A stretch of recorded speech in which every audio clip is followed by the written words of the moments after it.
Alright, live on YouTube, starting us up on Rumble. Good afternoon, welcome to the Weird Weekly Recap AKA WWR.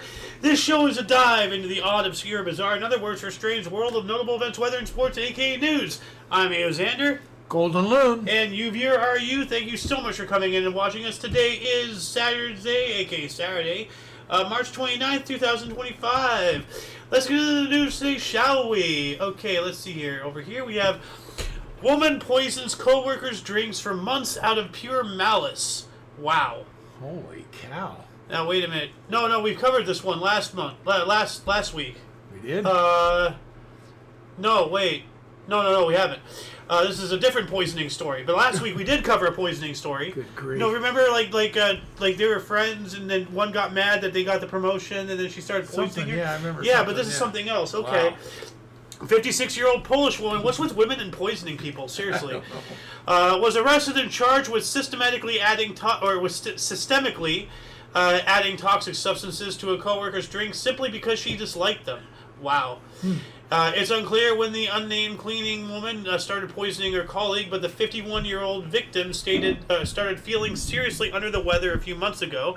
At first, she thought her stomach pain was caused by stress and working too much, but as her symptoms worsened, the woman, whose name has not been revealed for privacy reasons, went to the hospital for a checkup.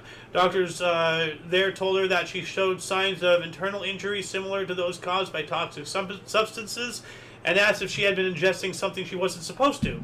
She hadn't, to her knowledge, but the question remained on her, reminded her of the weird taste she had felt. Well, you can't feel a taste, can you? No. It's weird writing. When drinking her morning cup of tea at work. In Warsaw, a number of other women employed by the same cleaning company. She had some arguments with them over the years, but never imagined some of them would go as far as to poison her. Nevertheless, she went to a local police station to report her suspicions, but she was told nothing could be done solely on her hunches and that she needed to provide some solid evidence.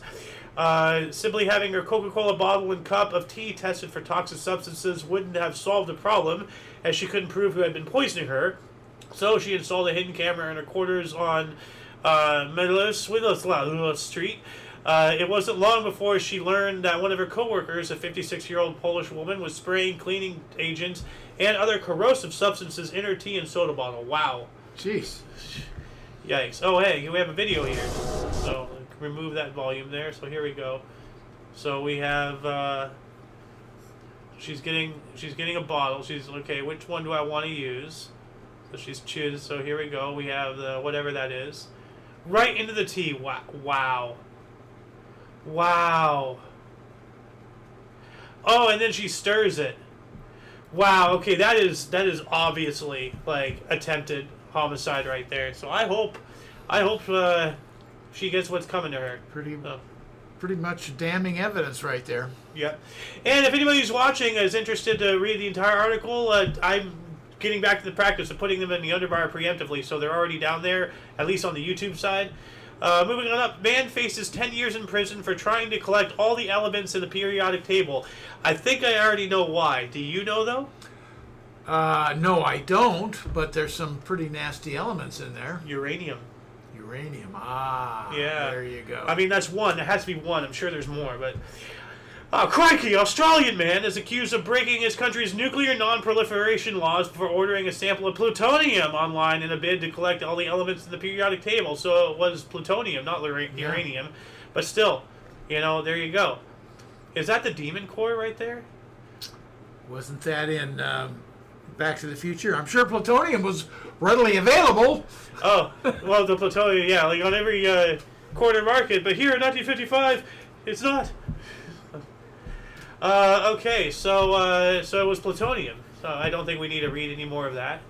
Let's see here. Moving on up, what else do we have? Man uses ChatGPT to challenge traffic violation ticket in court and wins. Wow. So what does that mean? That means we don't need to buy a lawyer anymore.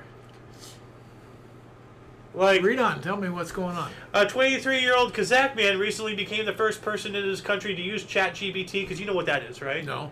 It's an AI program. A lot of kids use it to cheat. A lot of people actually have used it to pass their bar exams and become lawyers. Cheat or chat? ChatGPT. Like it's supposed to be an AI to chat with, but people have figured out because it's an AI, you can ask it anything, and kids use like their smartphones in school, and they're like, oh, blah blah blah blah blah, and then it gives them the answer. Okay. So. On December 12, December of 2024, Konstantinovich Ismailov was driving his mother to the hospital in Almaty, Kazakhstan's largest city, when the car in front of them stopped for no apparent reason and blocked the entire lane, which happened to be the only car lane on that particular street. The only solutions he could think of were to bypass the stalled car through the bus lane on the right, or simply wait behind the car and hold up the entire lane. He chose the first option, but this maneuver was picked up by a surveillance camera, and soon he received a ticket in the mail. The young motorist tried contesting the ticket and explaining the situation, but his complaint was rejected. So his only other course of action was to take it to court, and that's where the world's favorite AI model, ChatGPT, comes into play. Unfamiliar with the subtleties of court and unwilling to spend the money on a lawyer to contest a $5,810 or $11 traffic fine, Ismailov turned to ChatGPT for legal assistance. After typing his situation into the ChatGPT and mentioning that there was video evidence of his maneuver in the National Traffic Authority website, the AI tool advised him to challenge the ticket in a court of law and even redacted the paperwork needed to file his case. Okay, so there was video evidence. Okay. Yeah. Okay, now I get it. Yeah.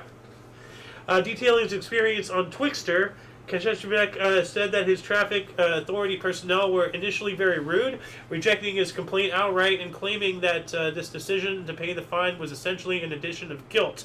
However, as in many countries, or in many other countries, paying a fine in a certain period of time carries a 50% discount, so even if one plans to contest the fine in court, if they lose, they end up paying only half. Well, that's not right. No. If you lose, you pay half? No, you're supposed to pay the whole thing. So then, what's the point of not going to court? Yeah. That's kind of dumb. So, but still, they're using AI. So, this is one of the few times I'm actually going to champion AI. Give me a high five. No more lawyers! Woo! All right, so let's move on up here. More from Audio Central. The stick caterpillar is peak natural camouflage. Look at that thing. I mean, it even melts in and it looks like it. It's crazy. It looks like he's attached completely. He is attached himself. Yeah. The caterpillar of the peppered moth has one of the most impressive natural camouflages in the animal world. Not only do they look like lifeless twigs, but they can also change color to match their background. Oh, so they're octopi. Over the past 17 years, they featured something yada yada yada, blah blah blah blah. Found in different regions of the northern hemisphere like Asia, Europe, and North America, the caterpillar of the peppered moth is a master of mimicry. Not only does it have the shape of a twig, complete with all its natural imperfections, but it can also sense the color of the branch it is resting on with its skin and change its color accordingly to protect itself from predators. How do you sense the color with your skin? What? How is that possible? I don't know. Does certain color have certain nourishment, certain apparently atomic your skin structure? has some kind of sensor to pick up its surroundings. Well, yeah, right here we have it's not really good with white, but it's good with green, brown, which has to be common to all species that change colors for their environment. Yeah, you got to have something in the skin that senses, I guess. Yeah. But you think that the eyes, something probably not consciously, but you still need optical. Well, that's why I'm asking. Do different colors have different atomic structures or whatever? I don't know, but that's what that's saying. The skin senses it, so it's something that we don't comprehend too well. Well, obviously, I'm not. Oh. What else do we have? The sad story of Happy: how a weird name ruined a man's life. Well, at least he's not named Sue. A man named Sue? I know. I got it. A Japanese man named Happy has been struggling with his unusual name for as long as he can remember, claiming that it had attracted bullying as a kid and ridicule as an adult. I mean, yeah. When Tirayushi's Happy's mother chose his unconventional name, she had no idea the kind of problems it would pose for him throughout his life. Oh, yeah. Just like, the parents of my high school friend, Justin Case. Yeah. What? Justin Case. Yeah, I know. Justin Case. But, and Justin is a name, but then you put Case as the last name, you got a problem. But Happy, that doesn't seem like something that would follow you around and haunt you.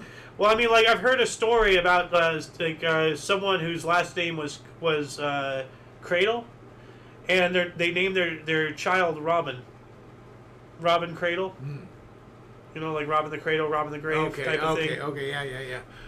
So, a gal named Gladys got a nickname of Happy Bottom. Gladys, I get it. It says here. That's true, though. Yeah, no, I believe you. So, again, hey, let's name her Gladys. Okay, she's going to be haunted with that crap. Yeah. Was that pun intended? Yes. Hold on a second. Hold on. I have where is it? There we go. There you go, yeah.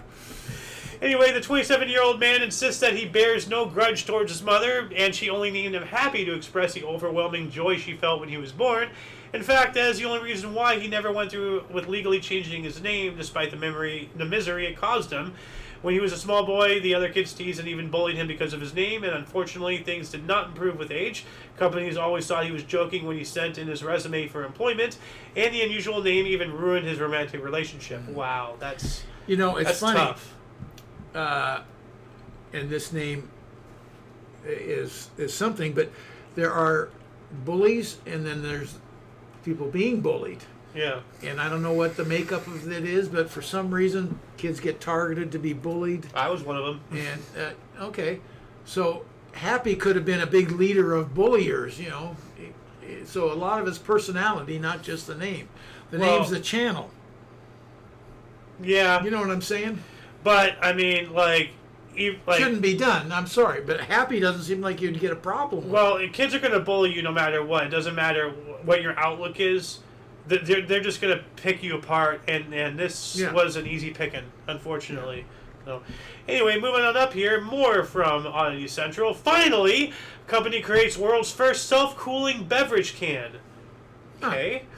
London-based startup. Oh, that's weird. London, of all places. England. Yeah. You know how they love their every warm, drink, warm beer, warm milk, warm tea. Gross. Ice your tea. You want ice in your tea? A London-based startup has come up with an innovative self-cooling beverage a beverage can technology that could soon make drink refrigerators obsolete. There are a few things better than a cold drink on a hot summer day, but with energy costs and refrigeration related carbon emissions, BS. Every year, it's high time humanity came up with a better, more eco-friendly way of chilling beverages. Enter Delta H Innovations, a London-based... hold on a second. I have to... It almost sounds like a commercial. Enter Delta H Innovations, a London-based startup that claims to have developed the world's first self-cooling aluminum can. Codename Cool Man, this intriguing invention combines clever design with simple chemistry to make magic happen at the press of a button. The company claims that the cool can lower the temperature of its liquid contents to about 6 to 7 degrees Celsius, or 42.8 to 44.6 degrees Fahrenheit, and keep them cool for up to 45 minutes. We had the opposite. Remember that ice cream scoop we used to have? Oh, yeah, it had like a heater thing, yeah. But by your hand. Yeah. Your hand would transpose it down and it's supposed to melt through the ice cream. Yeah. Didn't work that well. No. A little bit. And it didn't get pitted and everything? Did we throw it away? I have no idea. Yeah. It looks cool, though. Yeah. I mean, pun not intended. That appears to be a power button, so I think you hit that and then it starts cooling the can. I guess. But that makes me wonder what chemicals or what's happening. Cool, yeah. Yeah.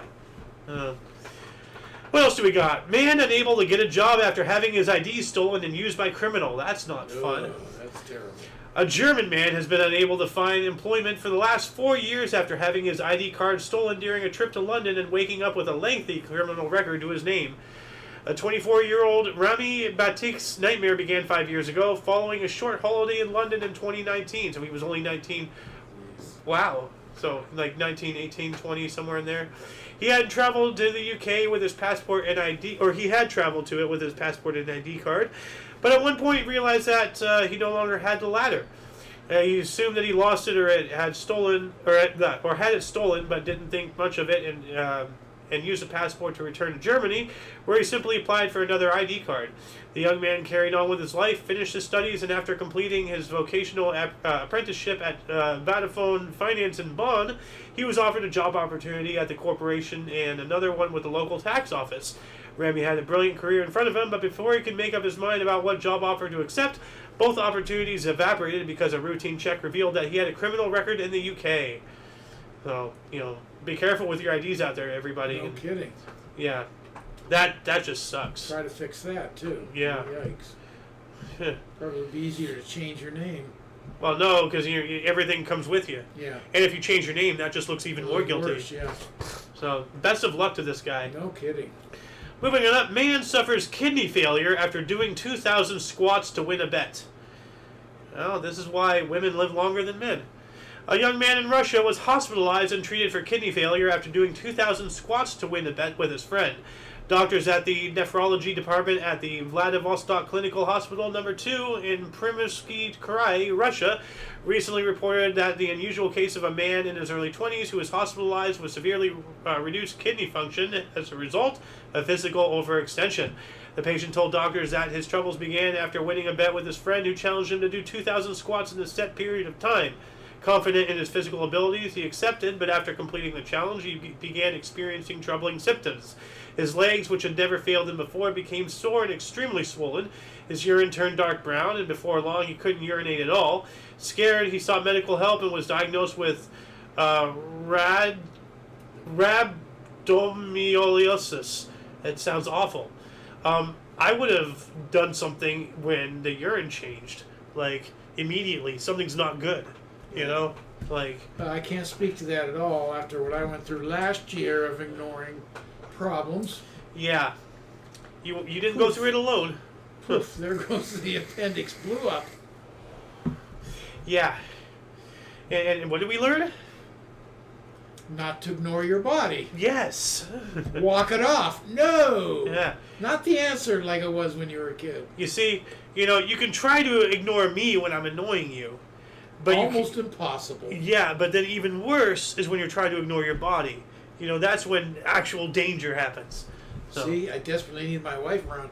She wouldn't have put up with my crap for 24 hours. Yeah. She would have kicked my ass to the emergency. That's it, you're going. Get out of here. Yep.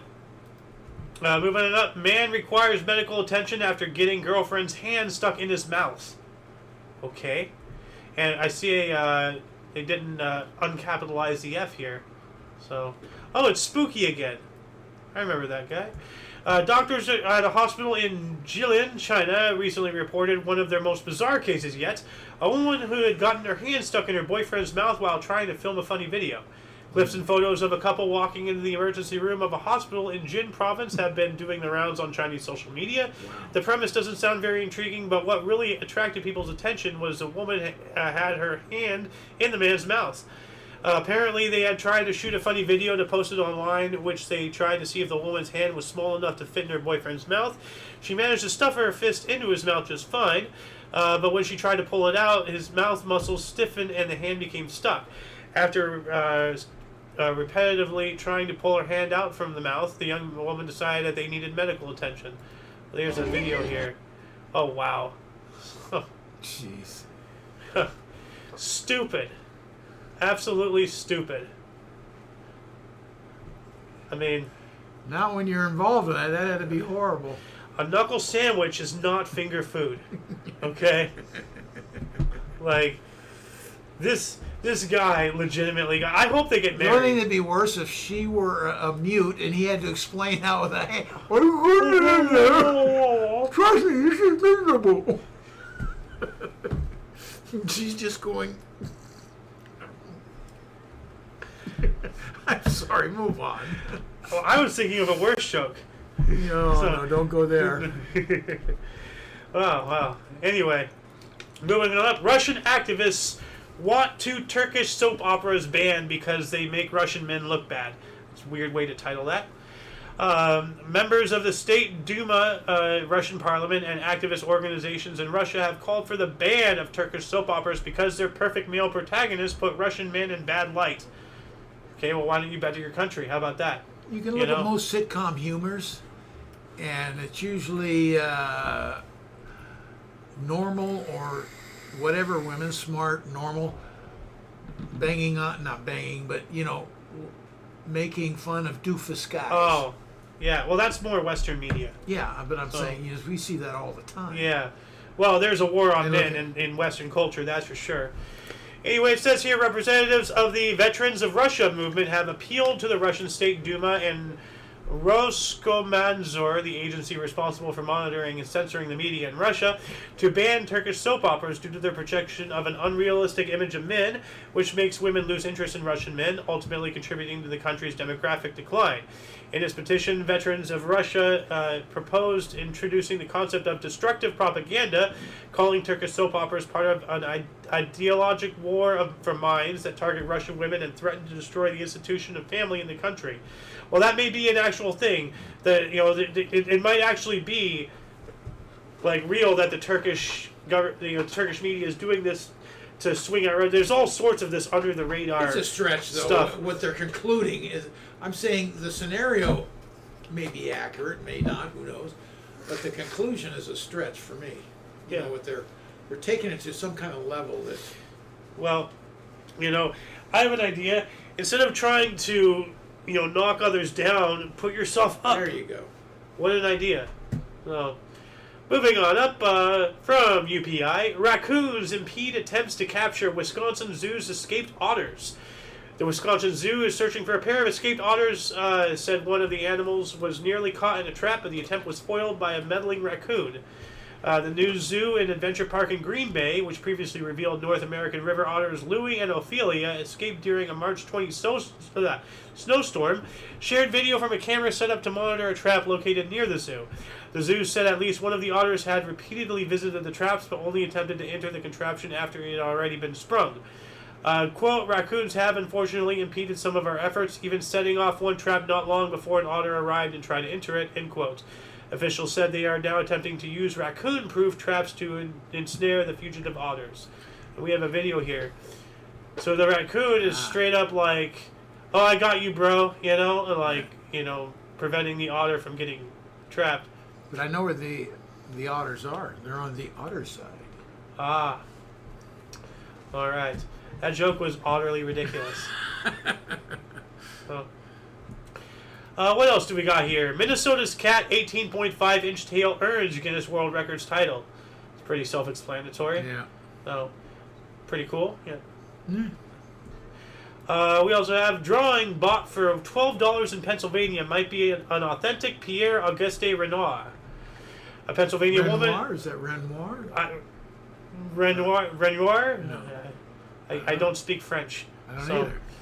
A Pennsylvania woman bought a drawing for $12 at a collector's auction, and she later determined it might be a far more valuable work by French impressionist Pierre Auguste Renoir. Okay, so that's his name. Yeah, I know. Renoir's world famous. Oh, I just thought it was like a word. Oh, no. I didn't know his first name was Pierre, though. Well, of course, he's French. So... Heidi Markow, owner of Salvage Goods Antiques in eastern Pennsylvania, said she spotted the drawing while attending a collector's auction in Montgomery County to find pieces for her store. She ended up buying the piece for $12. Quote, there were paintings that were going for $1,000, $2,000, $3,000 as they moved down the line, yada yada, and I was just sitting there, end quote. Markow said it wasn't until she got home that she spotted a faint signature that indicated to her that it might be the work of Renoir. She said it appears to be a portrait of the artist's wife, Elaine Charigot. Okay, that's pretty cool. Ooh, yeah. That's worth some money. The What? original Renoir? Oh, yeah. Yeah. Oh, I thought you said that's worse than money. I'm like, what? Worth. That's worth some money. Yeah. All right. Well, maybe we might get an update on this later. Moving on up, overdue book mysteriously returned to ND Library after 51 years. ND. North Dakota. Okay. Right here. North Dakota Library said its copy of Rebecca by author Daphne du Maurier was returned anonymously through the mail 51 years after its due date. I wonder what the fines would be. Actually, I was looking ahead. It says here $1,878.30. So 10 cents per day. Yeah. So, all right. I'll buy you a new book. Oh, whoever returned it put a $20 bill in the book too. So that's a little bit short of the 1800 though. Well, I mean, good luck trying to find whoever. Yeah. So, oh yeah, there's a 20 right there. That's cool. It's a bookmark. Yeah. What else do we got here? Man goes viral for a mundane absurdity of fixing a McDonald's sign. What?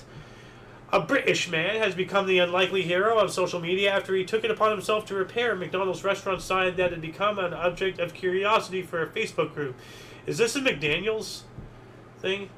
The Dole Men's Club group on Facebook has garnered multiple posts about the sign at the McDonald's at the White Rose Shopping Centre in Leeds, England, because the sign's D was missing its inside, making it more of a silhouette than a letter. Steve Lovell took it upon himself to correct the issue and painstakingly researched McDonald's branding guidelines to allow him to correctly 3D print a filling for the D. Dude, they have billions of dollars. They can afford it themselves. Why are you putting it upon yourself to help a multi-billion-dollar corporation that doesn't give a fiddler's crap about you? This is dumb. This is absolutely dumb. So, okay, whatever. What else do we got here? Tiny goat is the shortest in the world at 1 foot 3 inches tall. That's a small goat. Yeah. A full-grown goat standing at just 1 foot 3 inches tall has been dubbed the shortest living goat in the world by Guinness World Records. Karumbi, a 4-year-old female black pygmy goat, belongs to Kerala, India. Farmer Peter Linu, who said he hadn't considered her diminutive stature could be record-breaking until a guest remarked that this pygmy goat seemed much smaller than the others he had seen. Karumbi, one of 23 goats on Linu's farm, is the clear smallest of the bunch. The farmer took her to be officially measured by a veterinarian, who confirmed she is just 1 foot 3 inches tall. But it's not a regular goat, it's a pygmy goat. Yeah, but it's still full grown. Yeah, it is, but it's not what you'd say, look at this compared to a goat. No, you can look at it compared to pygmy goats, and it's even small, but it's not. It is the shortest pygmy goat, shortest. Yeah. So. Yeah. And she already has a kid, and she's pregnant again. So, man, short goat getting some action. Moving on up, Idaho man breaks basketball passing record and a wall sign. Take a guess. Idaho man. It's about records. It's David Rush. Oh, come on. I don't know him like you know him. Yeah. I didn't connect the dots at all. Yeah, Go no. ahead. What did the Rush do this time? He broke Guinness World Record and a sign at the organization's headquarters by completing 38 behind-the-back basketball passes in 30 seconds. Oh, now he's on your turf. Yeah. Uh-oh. Look out. David Rush, who holds the most concurrent records, yada, yada, yada, attempted the record for the most behind-the-back passes off a wall in 30 seconds during a visit to Guinness World Records. Off a wall. Yeah, so you behind the back off a wall, and then you pass it. Catch it and bring it back around. Yeah. The only wall available to use was the one with the official Guinness World Records logo on it. So he broke the logo. Wait, hold on a second. This has everything in. Well, here we go. Both on him, so we've got enough. We've got LeBron James records in For the most. Well, I want to see the. But it has to be done on their wall? Well, he's at their headquarters. Oh, there it goes. Yeah. Oh, how it broke. Yeah. So he didn't hit it. It's just the vibrations of the wall being hit. It's knocking down pieces. So, I mean, would that be considered like destroying your record attempt if you do property damage? I mean, no. As far as your record stands, no. Says here, Rush took the record with 38 passes, besting the previous record of 25. So that's pretty cool. That's way past it. Yeah. That's more than one every 2 seconds. Yeah. More from UPI. Australian father and son complete 45 consecutive loops in a glider. Now this is how you have some father-son time, you know. You do some crazy stuff. So let's see here. Let's just watch this. Let's not have that copywritten music there. So they're just in a glider. Yeah.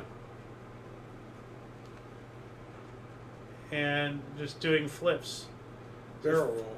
No, a barrel roll is this way. I thought a barrel roll was like that. No. Like so, like if I'm flying a plane, Yeah. a barrel roll is this. Okay. So I'm doing this. I'm going this way. That's Not this way. doing this as an out. There's an inside loop and an outside loop, I guess. Well, no, okay. An inside loop is when you're the pilot on the inside. Yeah. An outside loop is when you're a pilot on the outside. And those are loops. So these are inside loops. What he's doing, a barrel roll. Okay, like imagine if No, this. I got it. Yeah, I got it. It's going this way, Yeah. not this way. Yeah. So I got it. yeah, and I only know that because do a barrel roll. And last but not least, authorities say a babysitter checked under the bed for monsters and found someone. There is a boogeyman. And his name is I Chuck heard Norris. this on the news Oh, you the did? other night. Yeah, Oh. last night. Wow, this is weird. I'm usually the first Checked to cover under these the bed things. for the little kid was nervous or something. Check under the bed for boogeyman. That's all. They didn't give any explanation. Who the hell he is? Did it say anything more? Well, it says the myth of a boogeyman, yada yada yada. The unnamed babysitter told authorities that she was getting the kids ready for bed when one complained about a monster under their bed. Her efforts to reassure them otherwise didn't go quite as planned. Quote, when the victim attempted to show the child there was nothing under the bed, she came face to face with a male suspect who was hiding there. The sheriff's office statement said. An altercation ensued when the babysitter and one child was knocked over in the struggle. End quote. The suspect is a 27-year-old man who once lived in the residence, the statement says, but who was under a protection from abuse order that required him to stay away from the property. Okay, this is getting weird. Problems, yeah. Yeah. NPR is not publishing his name because whether he has been charged in connection with this incident is unclear. Well, he should be. He was there, Online court records cited by CNN and Cake News said he posted bond about 10 days earlier after being charged with criminal threats, domestic battery, and violating a protection from abuse order related to incidents in January and February. So this guy just won't stop. Yeah. The only thing, as far as I read it, you get it for trespassing because nothing else has happened. But that's nuts. Yeah. That's some spooky dude. Yeah, that guy needs to be taken care of. Yeah. But that shall conclude the show. Please check the underbar description below for all the links to the articles and anything else, Omni Coalition and whatever else you might be interested in. For all of you and all of us, I'm A.O. Xander. Golden Loon. And you, viewer, are you. Thank you once again so much for watching. And until you catch us next time, whenever that is, wherever that is, don't forget to look right and left at every intersection, rate 5 thumbs, and subscribe. Toodles! Where's the thing here? Stop streaming.